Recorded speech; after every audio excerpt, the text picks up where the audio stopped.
Keep the ball, man. Score. Just that simple. Absolutely, brother.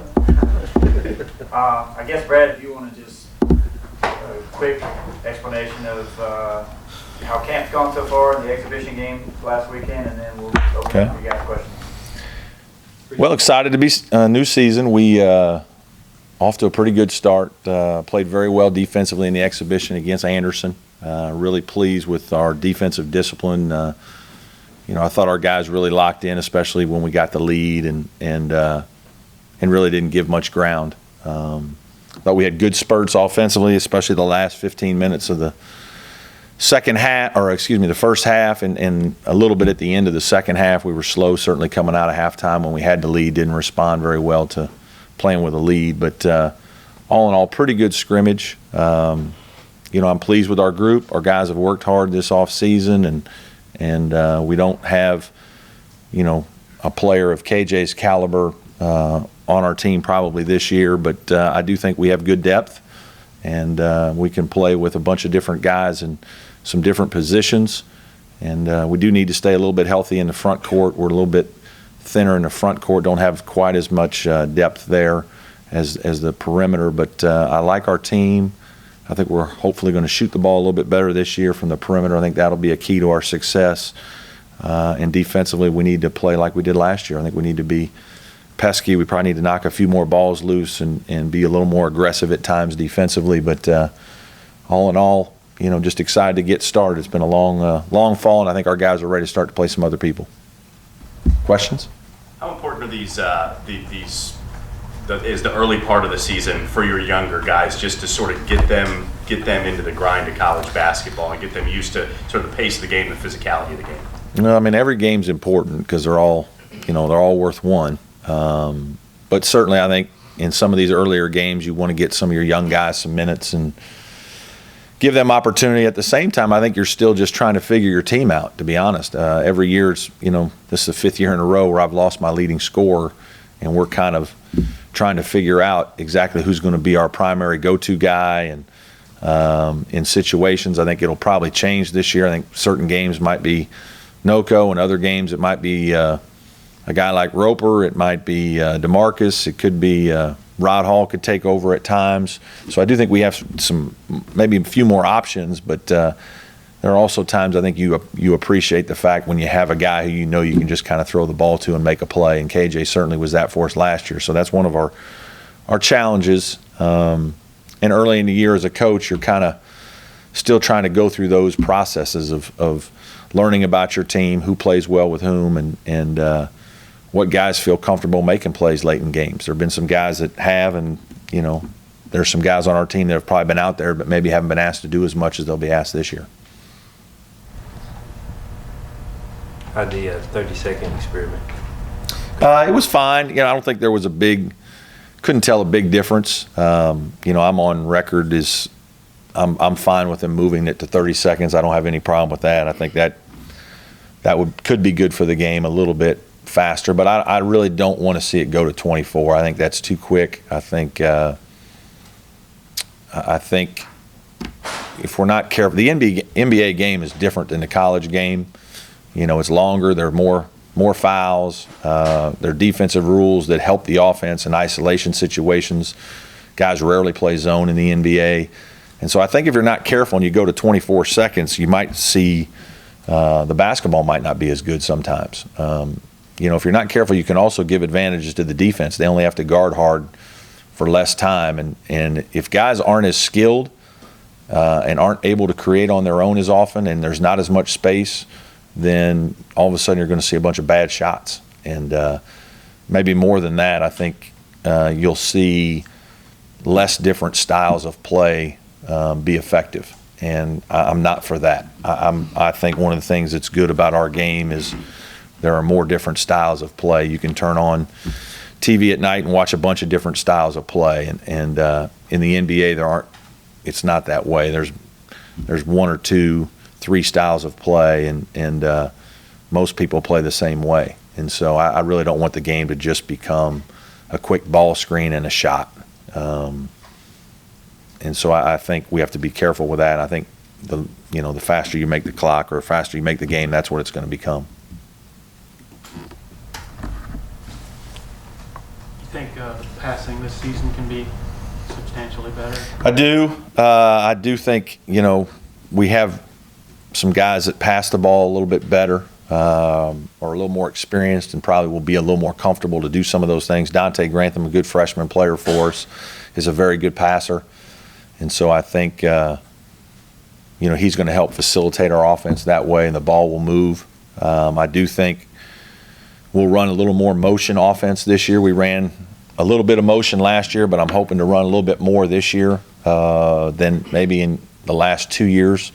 Last 2 years, I think we've had to isolate more for Devin Booker and KJ. Those guys were probably better in isolation situations, and so we geared our offense towards them. Now I think we're with this kind of lineup and this group, and with a little added passing, I think we can move the ball a little bit better and hopefully continue to maintain some flow in our offense through motion. Is Grantham I think he started in the exhibition game. He did. Is he locked in one of your starting spots? Well, he's got a chance. If he practices well this week, he will. He's a talented young guy. He again, I think the offense is good with him out there because of his passing ability, and he certainly can make a shot. And his added size at 6'8", I think helps in terms of just, that's one of the things that we're going to lose with KJ that I think isn't maybe the primary factor and wouldn't be the thing that you look at first, but just his rebounding, his strength. I think KJ was a lot tougher than people probably realized, or became a tougher player with the longer he was here, and really was physical. And certainly his block shots were a factor. And, JB's a little bit smaller at the 4 in a lot of games in our league. And so to have a little more size at the 3, I think really helps offset that.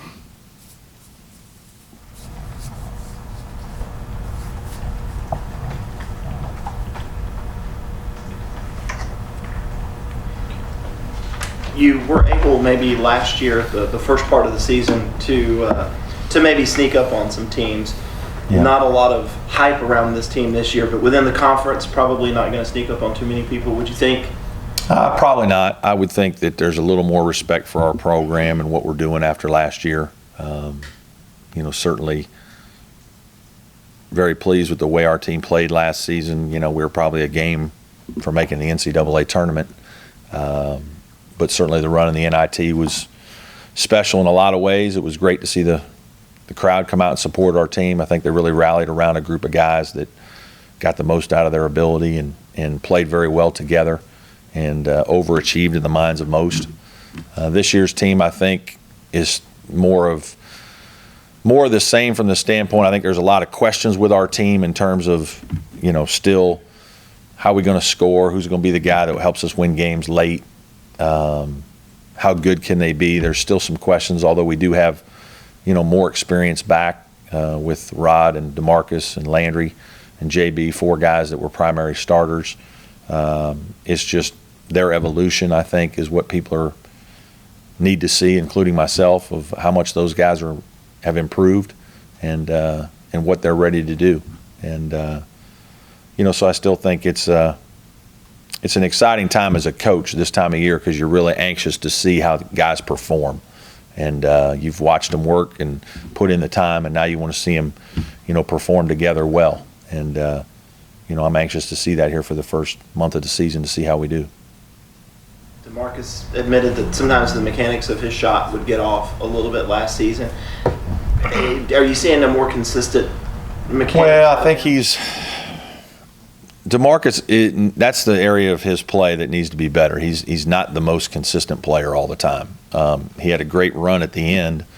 I think he scored double figures in maybe 9 of his last 12 games and was a very good player for us. But he goes through times where he is not as effective, i.e. the exhibition game. Now, he was coming off a sprained ankle and really didn't practice as much leading up to that. But I think he and I have talked, and he has a great challenge this year of being consistent. And if he doesn't play as consistent, he won't play as much. We'll play other guys, the Austin Ojukwas, the Jordan Ropers. Those guys will take some of his minutes. And, it's a good thing to have other options. You would hope, though, that your senior guards, really respond and get off to really good starts. I think it is a little bit important. I think DeMarcus needs to play well here in the first month. He's not going to play well every game, but he needs to show flashes early that he's back to the guy we saw the last 10, 12 games of the year. Because he is experienced. He is a very good defender. He has good length for his position, so he does have some built-in advantages and experience and defensive know-how and want to that get him a lot of time. He's just got to be more consistent offensively as a scorer and passer.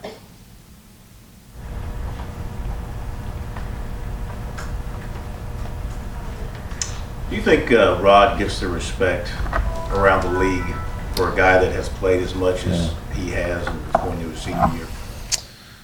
I think he probably gets a lot of respect from other coaches in our league. I've had multiple coaches talk to me about him, kind of off to the side, whether you're at a recruiting event or before a game, or about how much they respect his play and how competitive he is, how tough he is, tough-minded, and then how he just accepts his role and thrives in his role.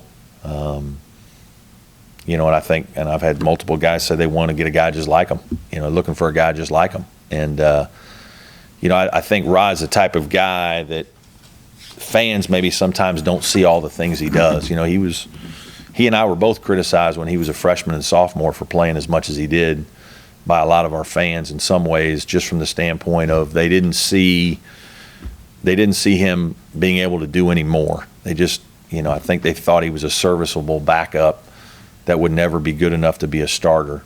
And you couldn't win with him. And obviously last year he proved a lot of that wrong because of the way he played. But there's more things that he does in a game than stats. He did a really good job on the point guard at Anderson. Kid made a couple tough shots early, and then I challenged him in a timeout. And then for the rest of the next 30 minutes, you didn't hear from the kid. And it's like nobody paid attention to that. But if that kid got hot, the game would have been a little different. And he does that on a number of instances. He could have taken 10 or 12 threes in the game against Anderson. He's just not wired that way to do all that. He's a guy who wants to get other guys involved. He wants to be a team guy. He's such a good passer and facilitator of the offense that he makes guys better. He might not always make the assist, but he's a lot of times making the pitch-ahead pass in transition that leads to a score or leads to the pass that leads to the assist.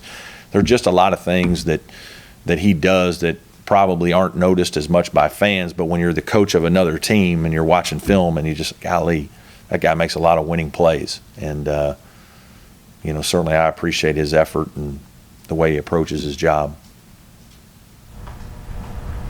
You mentioned several guys that could step up as kind of the guy offensively. Is that okay with you, or would you rather see one guy be the main threat? Oh, I think, in all honesty, most coaches would readily admit they'd rather have a guy. You'd rather have a guy that, the whole team kind of relies on, and everybody knows this is the guy that's, he's either going to make a shot or he's going to make a play for somebody else. Having said that, there are advantages to having multiple players that can make plays. And,